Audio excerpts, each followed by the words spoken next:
রাম রাম বন্ধুরা, নমস্কার। আশা করছি তোমরা সবাই খুব ভালো আছো। বন্ধুরা, 2024 সালের সবথেকে বড় সরকারি চাকরি অর্থাৎ রেলওয়ে গ্রুপ ডি রিক্রুটমেন্ট 2024-এর জন্য যারা অপেক্ষা করছো তোমাদের জন্য কিন্তু দারুণ সুখবর। কারণ এইবার 2024 সালে রেলওয়ে গ্রুপ ডিতে বিশাল বড় শূন্যপদে কিন্তু নিয়োগটা করানো হতে চলেছে। তোমরা জানো রেলওয়ে গ্রুপ ডি হচ্ছে ভারতবর্ষের একটা সবথেকে বড় জব ভ্যাকেন্সি, যেটা রেলওয়ে গত কয়েক বছর আগে মানে আজ থেকে ঠিক 5 থেকে 7 বছর আগে জারি করেছিল। এবং এখন থেকে রেলওয়ের নতুন উদ্যোগে এই রিক্রুটমেন্টগুলো রেলওয়ে কিন্তু প্রতি বছর করাতে চলেছে, যেটা 2024 সালে অর্থাৎ এই বছরে অক্টোবর থেকে নভেম্বরের মধ্যে এই রিক্রুটমেন্ট কিন্তু তোমাদের হাতের মুঠোয় আসতে চলেছে। আজকে বিষয়টা তোমাদেরকে একটু ক্লিয়ার করে বুঝিয়ে দেবো, কারণ অনেকের এই ডাউটটা আছে রেলওয়ে গ্রুপ ডিতে যেতে গেলে 10 পাসের সাথে সাথে আইটিআই কম্পালসারি লাগে, কিন্তু এটা সম্পূর্ণ ভুল ধারণা। পুরো বিষয়টা স্পষ্ট করে ক্লিয়ার করে বলে দেবো এবং তোমাদের ফর্ম আবেদনটা রেলওয়ে গ্রুপ ডিতে কবে থেকে শুরু হতে পারে সেই বিষয়টাও আজকে আমি তোমাদেরকে একটু বুঝিয়ে দেবো। তো ভিডিওটা কিন্তু কেউ মিস করবে না, কারণ এটা তোমাদের জন্য 2024 সালের সবথেকে বড় গভর্নমেন্ট জব রিক্রুটমেন্ট, যেই সুযোগটা তোমরা 2024 সালে কিন্তু আর পাবে না। তো ভিডিওটা কিন্তু অবশ্যই কমপ্লিট দেখার চেষ্টা করো। প্রথমেই আগে বলে রাখি তোমাদের শূন্যপদের কথা। দেখো, এটা কিন্তু খুব বড় বিষয়, একটা শূন্যপদ কত থাকবে। যদি তোমরা রেলওয়ে গ্রুপ ডির এর আগের রিক্রুটমেন্টটা ফলো করো, সেখানে দেখতে পাবে 1,04,000 শূন্যপদে রেলওয়ে গ্রুপ ডির রিক্রুটমেন্টটা জারি করেছিল। মানে একই সাথে 1,04,000 শূন্যপদ কিন্তু রেলওয়ে শুধুমাত্র গ্রুপ ডিতে জারি করেছিল। এবং এখন বর্তমানে দাঁড়িয়ে রেলওয়েতে শূন্যপদ গ্রুপ ডি পোস্টের ক্ষেত্রে 1 লাখেরও অনেক অধিক পোস্ট আছে। কিন্তু আমি মোটামুটি তোমাদেরকে বলে রাখছি, এইবার 2024 সালে রেলওয়ে গ্রুপ ডিতে হয়তো 1 লাখ শূন্যপদ জারি হবে না, কিন্তু কম করেও যদি বলে রাখি 40 থেকে 50,000, 40,000 তো তোমরা কম করেও ধরে রাখো। কারণ এই যে রিক্রুটমেন্ট এটা কিন্তু তোমাদের পরপর হবে, ঠিক আছে, মানে প্রতি বছরে একবার করে জারি করবে। সেই ক্ষেত্রে 2024 সালে তোমরা ধরে রাখতে পারো রেলওয়ে গ্রুপ ডিতে কম করেও ন্যূনতম 40,000 শূন্যপদ একসাথে জারি হবে, যেখানে তোমরা বিভিন্ন প্রকারের পোস্ট পাবে। কি কি পোস্ট পাবে আমি তোমাদের একধার থেকে নামগুলো বলে দিচ্ছি, দেখো, কারণ এই নামগুলো অনেকেই জানো না যে রেলওয়ে গ্রুপ ডিতে কি কি পোস্ট থাকে। পোস্টগুলো একটু দেখো।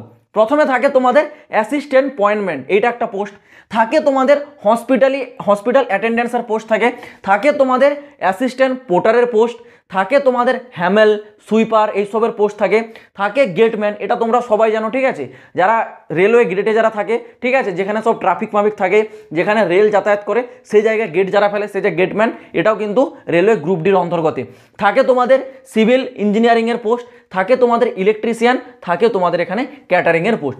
এই সব পোস্টগুলো কিন্তু সব রেলওয়ে গ্রুপ ডির অন্তর্গতে, মানে বর্তমানে গ্রুপ ডিটাকে লেভেল 1-এ বলা হয়, সেই লেভেল 1 পোস্টে কিন্তু এগুলো সব অন্তর্গত। এখানে এই রেলওয়ে গ্রুপ ডিতে আবেদনের জন্য তোমাদের যে যোগ্যতা থাকতে হবে বন্ধুরা, সেটা কিন্তু 10 পাস মিনিমাম। এর উচ্চ তোমাদের যোগ্যতা কিছু চাওয়া হয়নি, শুধুমাত্র তোমাদের কিন্তু মাধ্যমিক পাস থাকতে হবে। কিন্তু এখানে কিছু কিছু পোস্ট আছে সেগুলোর জন্য তোমাদের কিন্তু এই আইটিআইটা চাওয়া হয়েছে, ঠিক আছে, আইটিআইটা তোমাদের কিন্তু কিছু কিছু পোস্টে চাওয়া হয়েছে, সমস্ত পোস্টে নয়। এই বিষয়টা যখন নোটিশটা জারি হবে তখন আমি তোমাদেরকে ডিটেলসে বলে দেবো, কারণ এখন যদি বলি এটা হয়তো অনেকে বিশ্বাস করবে না। যেমন এই যে ক্যাটারিংয়ে আইটিআই চাওয়া হয় না, কিন্তু ইলেকট্রিশিয়ান এটা হচ্ছে আইটিআর পোস্ট।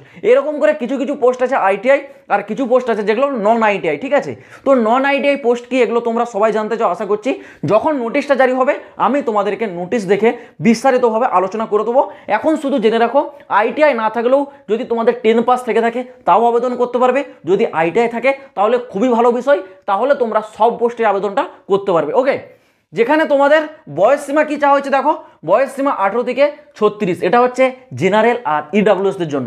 যারা ওবিসি আছো এই বয়সের উপর পাবে 3 বছরের ছাড়, আর যারা এসটি এসসি আছে তারা পাবে এই বয়সের উপর আরও 5 বছরের ছাড়। এবার দেখো তোমাদের সিলেকশন প্রসেস মানে নিয়োগ প্রক্রিয়াটা রেলওয়ে গ্রুপ ডিতে কেমন হয়। রেলওয়ে গ্রুপ ডিতে কিন্তু এনটিপিসির মতো দুটো পরীক্ষা হয় না, একটি পরীক্ষা হয়। দেখো, প্রথমেই তোমাদের সেই পরীক্ষাটা হবে, পরীক্ষাটা কিন্তু হয় তোমাদের 100 নাম্বারের পরীক্ষা।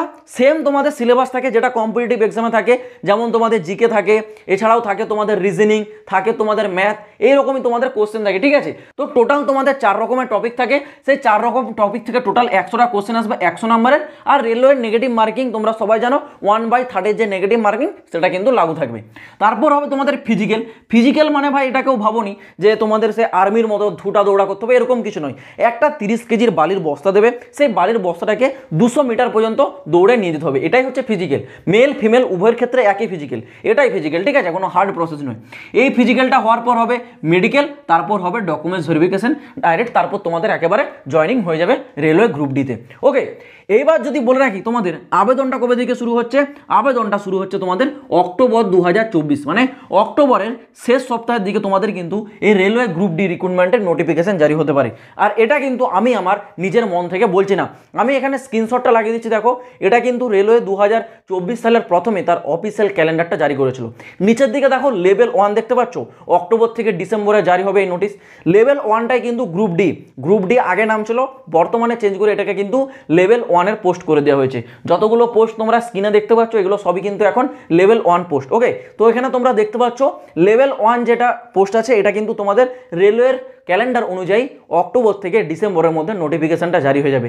মানে তোমরা পুরো সম্ভাবনা ধরে রাখতে পারো অক্টোবরের শেষ সপ্তাহের দিকে রেলওয়ে গ্রুপ ডি রিক্রুটমেন্টের নোটিফিকেশন কিন্তু জারি হয়ে যাবে। তো তোমরা কিন্তু খুব প্রস্তুত থাকো, যখনই এই রেলওয়ে গ্রুপ ডি নোটিফিকেশন জারি হবে এর সমস্ত ডিটেলস নিয়ে আলোচনা করবই করব, আর সব থেকে আপডেটটা কিন্তু আগে আমি তোমাদেরকে পৌঁছে দেবো, এটুকু আমি তোমাদের দায়িত্ব নিয়ে বলছি। তো অবশ্যই চ্যানেলটা কিন্তু তোমরা সাবস্ক্রাইব করে রাখবে ইন্ডিয়ান রেলওয়ে রিলেটেড সমস্ত রকম আপডেটগুলো সব থেকে আগে পাওয়ার জন্য। তো চলো বন্ধুরা, আজ ভিডিওটা এই পর্যন্ত, দেখা হচ্ছে আবার পরের ভিডিওতে নতুন কোনো আপডেটের সাথে।